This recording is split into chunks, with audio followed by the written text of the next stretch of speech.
Баршаңызға сәлем, каналыма қош келдіңіздер. Бүгінгі видеода ұйқы әдебі туралы ақпараттармен бөлісетін боламын, сондықтан видеоны өткізбей соңына дейін көруді ұсынамын. Сол жақ бүйірімен ұйықтау қауіпті. Адам өмірінде ұйқының маңызы ерекше. Себебі ұйқы кезінде оның күш-қуаты қалпына келіп, бойына келесі күнге керекті энергия жинақталады. Ұйқы адамның тынығуына, ағзасына қажет физиологиялық жағдай болғанымен, оған байланысты ескере жүретін мәселелер бар. Мысалы, түнде ұйықтағанда адамға қай жағымен жатқан дұрыс? Адам түнгі ұйқы кезінде ұйықтау қалпын 25-тен 30-ға дейін өзгертеді екен. Егер ол ауру немесе стрессті күйде болса, онда ұйқы кезінде аунап дөңбекшу 100-ге дейін жетуі мүмкін. Зерттеу нәтижесі көрсеткендей, адам 10 немесе одан да көп қалыпта позада ұйықтайды. Ал жалпы алатын болсақ, ұйқы қалыптарының көбі барлық адамдарда бір-біріне ұқсайды. Ол шарана секілді бүктетіліп жатады. Екпетмен жатуы да мүмкін. Шалқадан жататындар да бар, жартылай бүгіліп тізесін бүгіп алатындар да бар. Дәл осы қалыпта жату ұйықтаушыға физикалық жағынан ыңғайлы болып келеді. Бұл қалыпты тізе аздап бүгіледі, дене жылуды жақсы сақтайды, сондай-ақ дене маңында ауа еркін алмасады. Ұйықтап жатқан адам еркін қозғалады. Дененің қалыпты күйі бұзылмай, бір қырынан екінші қырына оңайлықпен ауыса алады. Бұл қалыптың физикалық ыңғайлығы адамның қоршаған ортаға оңай бейімделе алатынын көрсетеді. Бұл қалыптың атауы да шарана және жартылай шарана деп бекер қойылмаған. Себебі бала анасының құрсағында жатқан сәтте дәл осы қалыпта жатады. Оны ағзаның ең бірінші ыңғайлы қалпы деуге болады. Өйткені басқа жату түрлеріне қарағанда адам ағзасына ең тиімді әрі пайдалысы осы екен. Ұйықтағанда қай жақпен жату дұрыс? Ғылыми да медицина жағынан да оң қырымен жатып ұйықтауды дұрыс деп санайды. Өйткені оң жағымен жатудың біріншіден денсаулыққа пайдасы бар, екіншіден адамның ұйқысы жайлы әрі сергек болады. Алайда бұл сол жақта мүлдем жатуға болмайды деген сөз емес. Жай оң қырымен жату сол қырымен ұйықтағанға қарағанда адам ағзасына жақсы әсер етеді. Медицина тілімен айтатын болсақ, сол қырымен жату жүректің қалыпты жұмыс жасауына кедергі келтіреді. Себебі жүрек сол жақта орналасқан. Оң жақпен жатқан кезде жүрек толықтай тыныштықта болып, артериалды қан қысымы түсіп, жүрек соғысының жиілігі төмендейді. Бұл әсіресе жүрек аурулары бар адамдар үшін өте маңызды. Сол жақпен жатқан кезде жүрекке біршама салмақ түседі, ал оң жақпен жатқанда адам жақсы ұйықтайды дейді кардиологтар. Сондай-ақ адам оң жағымен ұйықтаған кезде мидың қан тамырларының айналасында шоғырланған түтікшелер кешені, яғни ревматикалық нүктелер жүйесі белсенді жұмыс істей бастайды. Ғалымдардың айтуынша, адам миының улы заттардан тазаруы оның қалай жатқанына да байланысты екен. Егер адам оң бүйірмен жататын болса, оның миы күні бойы жиналған зиянды токсиндерден тазартады. Осылай ұйықтаған адамның миының улы заттардан тазару тиімділігі 10 есе артады.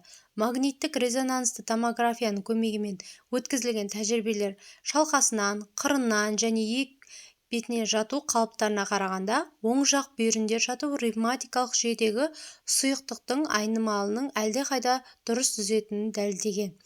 Сонымен қатар, адам оң қырымен ұйықтаған сәтте, оның мұрнының сол жақ бөлігі функционалды болып, басым қалыпта жұмыс жасайды, ал ол мидың оң жақ жарты шарына тығыз байланысты.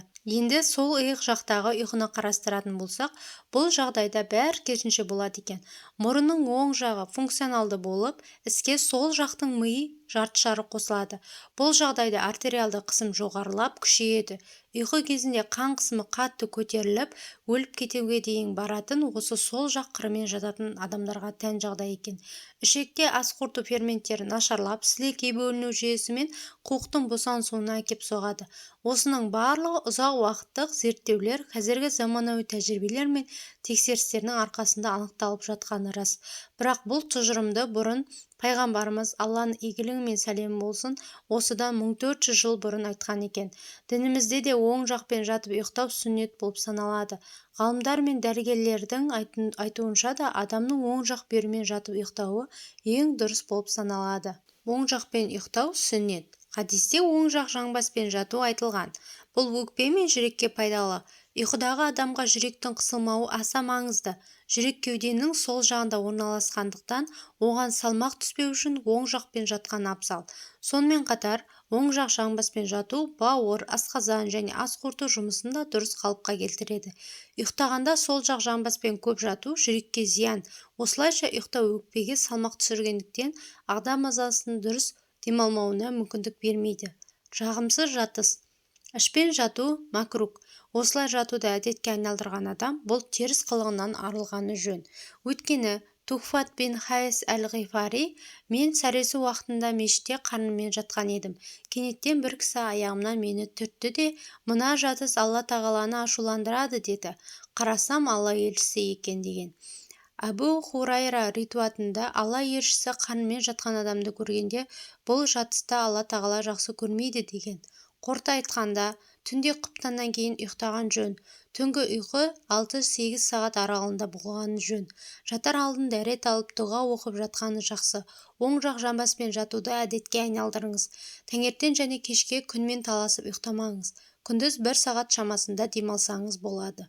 Финдік сомнолог профессор Марко Партенин ұрықтың күйі деп аталатын күйде оң жақта ұйықтау денсаулық тұрғысынан ең жақсы позиция болып саналатынын айтты. Егер адам оң жақта ұйықтаса, ми терең ұйқы кезінде тазаланады. Бұл бақылау оң жақтағы ұйқының мидың тазаруына, яғни мидың лимфа жүйесіне әсерін зерттеулерде жасалды. Оң жақта ұйықтау тамақты жақсы қорытады. Өйткені пилорус оң жақта. Ас асқазаннан ішекке жақсы өтеді. Адам оң жағында ұйықтап жатқанда, жүрек сол жағындағы жағдайға қарағанда еркін жұмыс істейді. Сондықтан оған ештеңе қысым жасамайды. Оң жақта ұйықтау адамға тынышталдыратын әсер етеді. Плюс басқа позицияларға қарағанда да жақсы тынышталады. Өмірді жеңіл сүру үшін 3-ақ нәрсе жеткілікті. Олар ұйқы, күлкі және үміт. Шамамен есептесек, біздің өміріміздің 1/3 бөлігі ұйқыдан тұрады екен. Ұйқы процесін жер бетінде көптеген салаларын мамандары зерттеп, түрлі қызықты фактілерге куә болған. Десе де бәрінің берер ортақ кеңесі ұйқы режимін бұзбау, берілген уақыттан кем не артық ұйықтамау. Деніміздің саулығы үшін ұйқының маңызы зор. Ұйқының толыққандылығы күнделікті өмірдегі әрекеттерді жеңіл әрі көңілді атқаруға мүмкіндік береді. Байқасаңыз, ұйқыңыз қанбаған сәтте сізге күнделікті жасап жүрген жұмыстарыңыздың өзі қиын болып көрінеді. Сондықтан кез келген жағдайда күніміз берекелі өту үшін ұйқы әдебін сақтаған жөн. Ұйқы әдебі дегеніміз адамның толыққанды дұрыс ұйықтауына ықпал ететін амалдар. Ендеше сіздерге келесі ұйқы әдептерін сақтауға кеңес береміз. Жақсы ниетте жасау. Ұйқының негізі мақсаты хайуан секілді нәпсіні қандыру немесе сағат 10-ды көрсетсе болды ұйықтау керек деген қағида емес. Ұйқы адамның ертеңгі күні жасайтын істеріне күш жинау үшін тәнді тынықтырау. Көпшілік жерде, яғни адамдарға көрінетін жерде ұйықтамау. Ұйықтаған кезде адам өзіне бақылау жасай алмайды. Ұйқыдағы адамның байқамастан ұятты жағдайға тап болуы нәтижесінен арына нұқсан келіп абыройы түседі. Жүректі таза ұстау. Адам ұйқы алдында біреуге деген көреалмаушылық, жаман ой ұстамағаны абзал. Сол күні біреудің қастандығын ұмытып кешіре білу, ол үшін тілектес болу ұйқы алдындағы тамаша әдептердің бірі. Тойып ұйқыға жатпау. Ең алдымен бұл денсаулыққа өте зиян. Сонымен қатар қатты тойып ұйықтау ұзақ және ауыр ұйқыға себеп болып, бас пен қарынды ауырлатады. Дәрет алу. Дәрет біріншіден гигиеналық тұрғыдан біздің тазалығымыз үшін дұрыс амал болса, екінші жағынан дінімізде сауап болып табылатын құлшылықтардың бірі. Шүкіршілік ету. Ешкімнің өзінің қашан өмірден өтетінін білмейді. Мүмкін ертең, таңертең ұйқыдан мүлде оянбай қаларсыз. Сол себепті әр кеште өзімізге есеп беріп шүкіршілік тәубе жасау қажет. Ерте жату. Егер адам ерте ұйықтаса, тынығып ертеңгі күні жұмысын дұрыс атқарады. Сергек болып, көңіл күйі көтеріңкі болып жүреді. Оң жақпен жату. Оң жақ жамбаспен ұйықтау өкпе мен жүрекке өте пайдалы.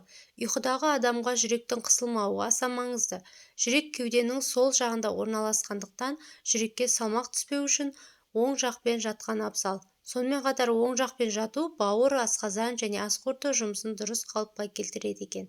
Ал егер күніңіздің сәтті өтуін қаласаңыз, онда таңды дұрыс бастаңыз. Өзіңіз үшін таңертеңгілік дәстүр құрыңыз. Және тағы да қосымша айта кететін жайт, егер сіз теріңізді таза қалпында сақтағыңыз келсе, ішпен жатпаңыз. Өйткені ұйқыда бетіңізді езесіз. Сондай кейін басында кішкене, кейін үлкен әжімдер пайда болады. Егер сіз бетіңізде бір жаққа қаратып, ішпен жатып үйреніп қалсаңыз, онда біраз уақыттан соң сол тұста үлкен мұрын мен ерін қатпары, кейін ауыз бұрышында тік әжім пайда болғаны көресіз. Бүгінгі ақпаратым осындай. Ақпаратым пайдалы болса, каналға тіркеліп, лайк басып, комментарий бөлімінде өз пікірлеріңізді жаза кетіңіздер.